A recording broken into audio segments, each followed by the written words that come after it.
Le maître chat ou le chat botté. Un meunier ne laissa porte bien à 3 enfants qu'il avait que son moulin, son âne et son chat. Les partages furent bientôt faits. Ni le notaire, ni le procureur n'y furent point appelés. Ils auraient en bientôt mangé tout le pauvre patrimoine. L'âne et le moulin, le second et l'âne, et le plus jeune non que le chat. Ce dernier ne pouvait se consoler d'avoir un si pauvre lot. Mes frères, disait-il, pourront gagner leur vie honnêtement en se mettant ensemble. Pour moi, lorsque j'aurai mangé mon chat et que je me serai fait un manchon de sa peau, il faudra que je meure de faim. Le chat, qui entendait ce discours, mais qui ne fit pas semblant, lui dit, d'un air posé et sérieux, « Ne vous affligez point, mon maître.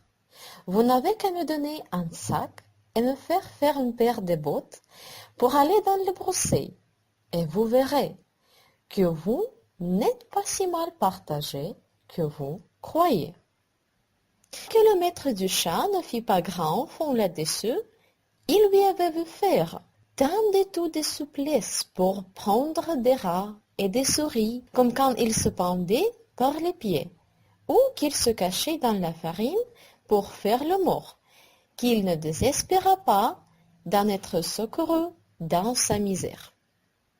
Lorsque le chat eut ce qu'il avait demandé, il se butta bravement et mettant son sac à son cou, il en prit les cordons avec ses 2 pas de devant et s'en alla dans une garenne où il avait grand nombre de lapins. Il mit du son de l'asperon dans son sac et s'entendait comme s'il était mort.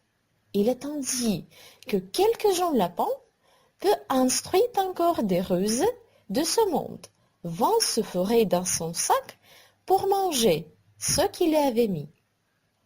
À peine fut-il couché que le contentement, un jeune étourdi de lapin entra dans son sac, et le maître chat tira aussitôt le cordon, le prit et le tua sans miséricorde. Tout glorieux de sa proie, il s'en alla chez le roi et demanda à lui parler.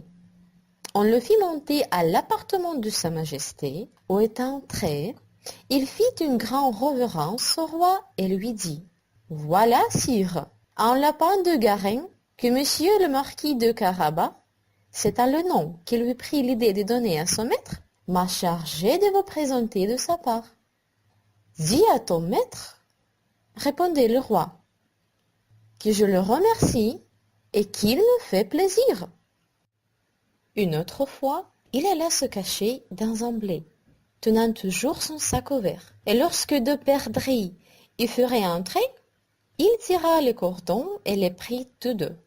Il alla ensuite le présenter au roi, comme il avait fait de lapin de Garenne. Le roi reçut encore avec plaisir les 2 perdrix et lui fit donner pour boire. Le chat continua ainsi pendant d'autres mois à porter de temps en temps au roi du gibier de la chasse de son maître. Un jour, qu'il sut que le roi devait aller à la promenade sur le bord de la rivière, il dit à son maître, « Si vous voulez suivre mon conseil, votre fortune est faite. Vous n'avez qu'à vous baigner dans la rivière, à l'endroit que je vous montrerai, et ensuite me laisser faire. » Le marquis de Carabas fit ce que son chat lui conseillait, sans savoir à quoi cela sera bon. Dans le temps qu'il se baignait, le roi vint à passer, et le chat se mit à crier de toute sa force. « Au secours! Au secours! Voilà monsieur le marquis de Carabas qui se noie !» À ce cri, le roi mit la tête à la portière et reconnaissait les chats qui lui avaient apporté tant de fois du gibier. Il ordonna à ses gardes qu'on allait vite au secours de monsieur le marquis de Carabas. Pendant qu'on retirait le pauvre marquis de la rivière, le chat s'approcha du casserole et dit au roi que dans le temps que son maître se baignait, Il était venu de voleurs qui avaient emporté ses habits. Quoiqu'il eût crié au voleur de toute sa force, le drôle les avait cachés sous une grosse pierre. Le roi ordonna aussitôt aux officiers de sa garde-robe d'aller quérir un de ses plus beaux habits pour monsieur le marquis de Carabas. Le roi lui fit 1000 caresses et comme les beaux habits convenaient de lui donner relevé de sa bonne mine, car il était beau et bien fait de sa personne, le roi voulut qu'il montait dans son carrosse et qu'il fût de la promenade. Le chat, ravi de voir que son dessein commençait à réussir, prit le devant et ayant rencontré des paysans qui fâchaient un pré, il leur dit « Bons gens qui fâchez, si vous ne dites au roi que le pré que vous fâchez appartient à monsieur le marquis de Carabas, vous avez tout taché, menu comme chair à pâté. » Le roi ne manqua pas à demander au fâcheur à qui était ce pré qu'il fâchait. « C'est à monsieur le marquis de Carabas, dirent-ils tout ensemble, car la menace du chat leur avait fait peur. « Vous avez là un bel héritage, dit le roi au marquis de Carabas. « Vous voyez, sire, répondit le marquis, c'est un prêt qui ne manque point de rapporter abondamment tous les années. »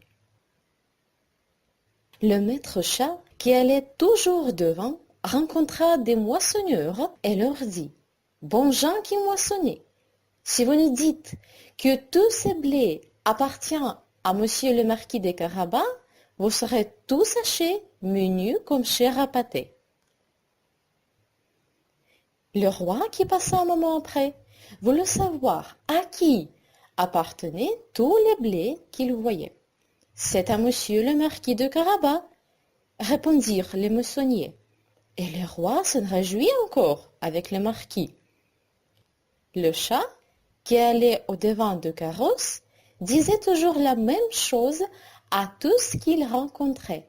Et le roi était étonné des grands biens de monsieur le marquis de Carabas. Le maître chat arriva enfin dans un beau château, dont le maître était un ogre, la plus riche qu'on ait jamais vue, car toutes les terres par où le roi avait passé étaient de la dépendance de ce château. Le chat, qui eut soin de s'informer qui était cet ogre et ce qu'il savait faire, demanda à lui parler, disant qu'il n'avait pas voulu passer si près de son château sans avoir l'honneur de lui faire la révérence. L'ogre le reçut assez civilement que le peut, un ogre, et le fit reposer. « On m'a assuré, dit le chat, que vous aviez le don de vous changer en toutes sortes d'animaux, que vous pouviez, par exemple, vous transformer en lion, en éléphant. »« Cela est vrai, répondit l'ogre brusquement, et pour vous le montrer, vous m'allez voir devenir lion. » Le chat fut si effrayé de voir un lion devant lui, qu'il gagna aussitôt les gouttières, non sans peine et sans péril, à cause de ses bottes, qui ne valaient rien pour marcher sur les tuiles. Quelque temps après, le chat, ayant vu que l'ogre avait quitté sa première fois, descendit et avoua qu'il avait un bien peur. « On m'assurait encore, dit le chat, mais je ne saurais le croire que vous aviez aussi le pouvoir de prendre la forme des plus petits animaux. Par exemple, de vous changer un rat en une souris. Je vous vois que je tiens cela tout à fait impossible. »« Impossible !» remplit l'ogre.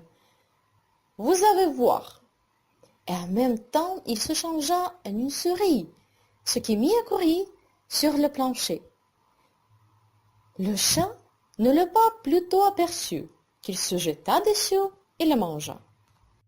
Cependant, le roi, qui vit en passant le bateau-château de l'ogre, voulut l'entrer dedans. Le chat, qui entendit le bruit du carrosse, qui passait sur le pont-levis, courut au-devant et dit au roi, « Votre Majesté soit le bienvenu dans ce château de monsieur le marquis de Carabas. »« Comment, monsieur le marquis ?» s'écria le roi. « Ce château est encore à vous ? Il ne se peut rien le plus beau que ce cours et que tous ces bâtiments qui l'environnent. Voyons-les dedans, s'il vous plaît. Le marquis et le roi, qui montaient le premier, entrèrent dans une grande salle où ils trouvèrent une magnifique collation que leur avait fait préparer pour ses amis, qui le devaient venir voir ce même jour-là, mais qui n'avaient pas osé entrer, sachant que le roi y était. Le roi, charmé des bonnes qualités de monsieur le marquis de Carabas et voyant les grands biens qu'il possède, lui dit, après avoir bu 5 ou 6 coupes, « Il ne tiendra qu'à vous, monsieur le marquis, que vous ne soyez mon gendre. » Le marquis, faisant de grandes révérences, accepta l'honneur que lui faisait le roi. Et de le même jour, il épousa la princesse.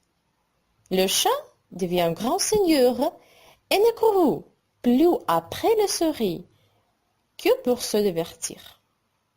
Charles Perrault.